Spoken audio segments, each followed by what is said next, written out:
السلام علیکم، آپ دیکھ رہے ہیں پی کے ٹی وی۔ ہر قوم کے لیے اپنا ترانہ سب سے اچھا ہوتا ہے، لیکن چند قومی ترانے ایسے ہیں جو بہت مقبول ہیں۔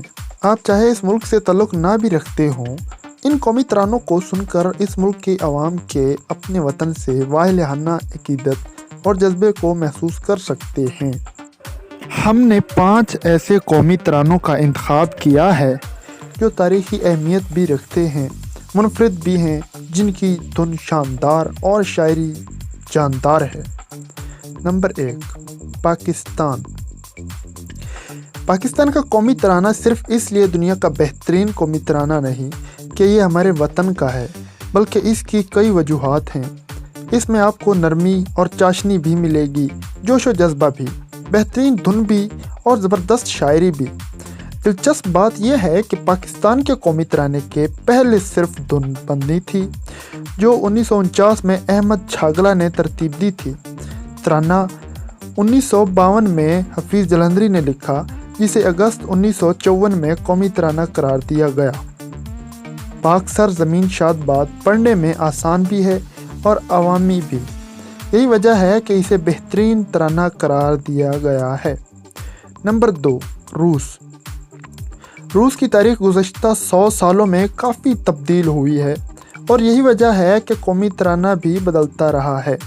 1944 میں اسٹالن کے دور میں ایک ترانہ اختیار کیا گیا تھا، لیکن 1956 میں اسے صرف دھن تک محدود کر دیا گیا، کیونکہ اس میں معتدل اشعار اسٹالن کے بارے میں تھے، جس کے دور کو روس بھلانا چاہتا تھا۔ 1977 میں اس میں نئے الفاظ شامل کیے گئے، جن کا زیادہ زور دوسری جنگ عظیم اور کمیونزم کی کامیابی پر تھا۔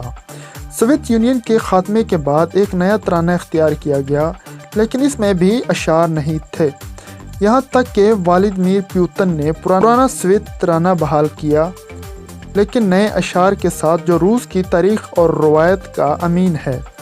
سن 2000 میں یہ قومی ترانہ بنا۔ اس کی زبردست موسیقی میں اور گانے کے انداز میں آپ کو جوش، جذبہ، ہمت اور جرأت سب سنائی دے گا، لیکن آخر میں وہی بات کہ یہ عوام کے لیے نہیں، وہ اتنی اونچی تان کے ساتھ اکیلے نہیں پڑھ سکتے۔ نمبر 3، ترکی۔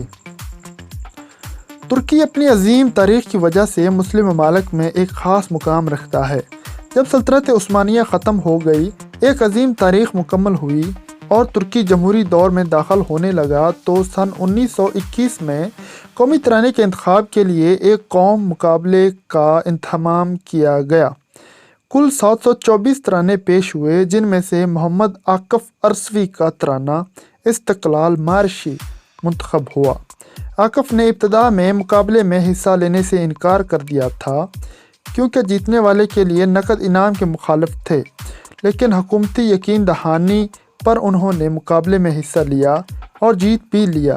اسے 1 مارچ 1921 کو قومی اسمبلی میں پیش کیا گیا اور بلا اتفاق رائے قومی ترانہ تسلیم بھی کر لیا گیا۔ تاریخی حیثیت رکھنے کے علاوہ اس ترانے کی دھن میں مشرق و مغرب کا امتزاج خوب نظر آتا ہے، کیونکہ ترکی دونوں براعظموں کے سنگم پر واقع ہے۔ نمبر 4، بنگلہ دیش۔ رابندر ناتھ ٹیگور کو یہ اعزاز حاصل ہے کہ ان کی شاعری 2 ممالک میں ترانوں کے طور پر استعمال ہوتی ہے، ایک بھارت اور دوسری بنگلہ دیش میں۔ اما شنار بنگلہ 1905 میں لکھا گیا، یعنی اس وقت جب انگریز سرکار متحدہ بنگال کو تقسیم کر رہی تھی۔ پھر 1971 کی جنگ کے دوران جب بنگلہ دیش مشرقی پاکستان تھا، یہ گانا علیحدگی پسند تحریک کا ترانہ بن چکا تھا۔ اگر وطن سے محبت کو نرمی کے ساتھ کوئی ترانہ بیان کرتا ہے تو وہ امار شنار بنگلہ ہی ہے، جس کی دھن انتہائی خوبصورت ہے، لیکن لگتا ہے اس کو گانے کے لیے پیشہ ور گلوکار بننا پڑے گا، ورنہ چند مقامات ایسے ہیں جیسوں کی تو تان ٹوٹ جائے گی۔ اس کے باوجود اس ترانے کی خوبصورتی میں کوئی شک نہیں۔ نمبر 5، پرتگال۔ پرتگال کا قومی ترانہ آ پورٹو گوئسا 1890 میں انریکے لوپیز ڈی مینڈوچا نے لکھا تھا۔ یہ 1891 میں جمہوریت کے حق میں ہونے والی بغاوت میں استعمال کیا گیا، اور جب 1911 میں